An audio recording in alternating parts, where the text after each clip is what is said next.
অধিকাংশ দাম্পত্য জীবনগুলো নষ্ট হয়ে যায় শ্বশুর শাশুড়ির কারণে, সেটা ছেলে পক্ষের হোক কিংবা মেয়ে পক্ষের হোক। অধিকাংশ শ্বশুর শাশুড়ির জন্যই দেখবেন দাম্পত্য জীবনগুলো এখন আস্তে আস্তে বিচ্ছেদের দিকে চলে যাচ্ছে। আরে ভাই, আপনি আপনার সন্তানকে বিয়ে দিয়েছেন, মেয়েকে বিয়ে দিয়েছেন, ছেলেকে বিয়ে দিয়েছেন, তাদেরকে তাদের মতো থাকতে দেন না, তারা তাদের মতো সংসার করুক। সব কিছুতেই আপনাদেরকে কেন ইন্টারফেয়ার করতে হবে? কেন সব কিছুতেই আপনাদেরকে বামহাট ঢুকাতে হবে? দরকার নাই তো, ওদেরকে ওদের মতো একটু বাঁচতে দিন। আপনি খেয়াল করবেন যে আমাদের সমাজের শ্বশুর শাশুড়িদের অতি আবেগ, অতি ভালোবাসা, এগুলো আমাদের দাম্পত্য জীবনকে একেবারে শেষ করে দিচ্ছে। কিন্তু আমরা যদি হাদিসের দিকে তাকাই, নবীও তো শ্বশুর ছিলেন, তিনি কেমন শ্বশুর ছিলেন তার থেকে আমরা একটা শিক্ষা নিতে পারি। একবার বিশ্বনবী হযরত ফাতেমার কাছে গেলেন, হযরত আলীকে খুঁজে পেলেন না। বিশ্বনবী বললেন, কি গো, আমার আলী কই গিয়েছে, কোনো সমস্যা হয়েছে নাকি? হযরত ফাতেমা বললেন, তার সাথে আমার কিছু বিষয় নিয়ে মনোমালিন্য হয়েছে। বিশ্বনবী হযরত ফাতেমা ওইখান থেকে একেবারে চলে গেলেন হযরত আলীকে খোঁজার জন্যে। নবীজি জানতেন হযরত আলী যখন মন খারাপ করে কোথায় থাকে, নবীজি সরাসরি মসজিদে চলে গেলেন। যাওয়ার পরে দেখেন হযরত আলী রাদিয়াল্লাহু আনহু মসজিদের এক কর্নারে শুয়ে আছেন। কারণ সাহাবীদের নেচারটাই এমন ছিল, যখন তাদের মন খারাপ হতো, যখন তারা কষ্ট পেতেন, যখন তারা কোনো বিপদে পড়ে যেতেন, সাথে সাথেই তারা আমার আল্লাহর কাছে চলে যেতেন, মসজিদে চলে যেতেন।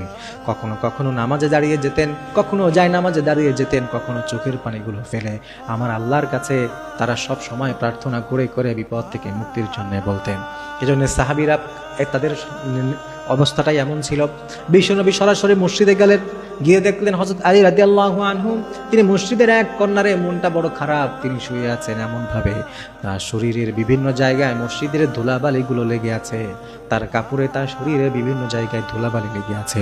বিশ্বনবী হযরত আলীর কাছে গেলেন, যাওয়ার পরে তার শরীরে যে ধুলাবালি, এইটা দেখার পরে আমার নবীজি হযরত আলীকে মজা করে তাকে আলী না ডেকে বললেন, কি গো ধুলাবালির বাবা।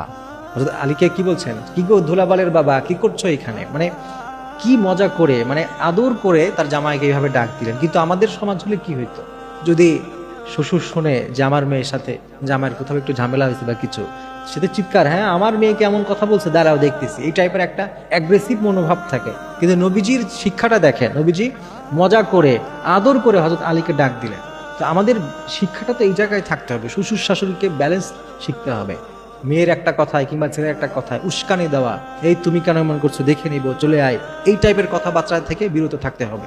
অধিকাংশ শ্বশুর শাশুড়ি এবং পরিবারের বিভিন্ন মানুষজনের এই উল্টাপাল্টা কান পড়া কথার কারণে সংসারগুলো নষ্ট হয়ে যাচ্ছে। অনেক সময় দেখবেন সংসারে কিছু মানুষ এমন থাকে যে, না তোর জামাটা তো ভালো না, তো এমন কেন করে, আর চলে আস, আমরা দেখি, আমরা দেখবো কি করা যায়। এই যে নানান ধরনের কথাবার্তা যখন বলে, তখন মানুষের মনটা উল্টাপাল্টা হয়ে যায়, কনফিউশনে পড়ে যায়। তো এইগুলো থেকে আমাদেরকে বেঁচে থাকতে হবে, নবীজির সিরাত থেকে শিক্ষা নিতে হবে।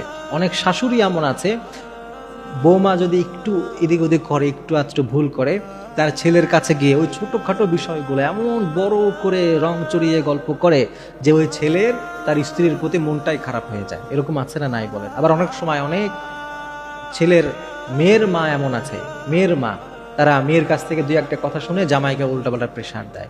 এই জিনিসগুলো থেকে বিরত থাকতে হবে। তাদের দাম্পত্য জীবন, তাদের জীবন, তাদেরকে তাদের মতো থাকতে দেন। তারা দুজন মিলে তাদের প্রবলেমগুলো সলভ করুক, না পারলে পরে দেখা যাবে। শুরুতে ইন্টারফেয়ার করবেন না, শুরুতে তাদের মাঝে ঢুকে আপনি তাদের এই সংসার জীবনটাকে নষ্ট করবেন না। আল্লাহ তাআলা বুঝার তৌফিক দিক।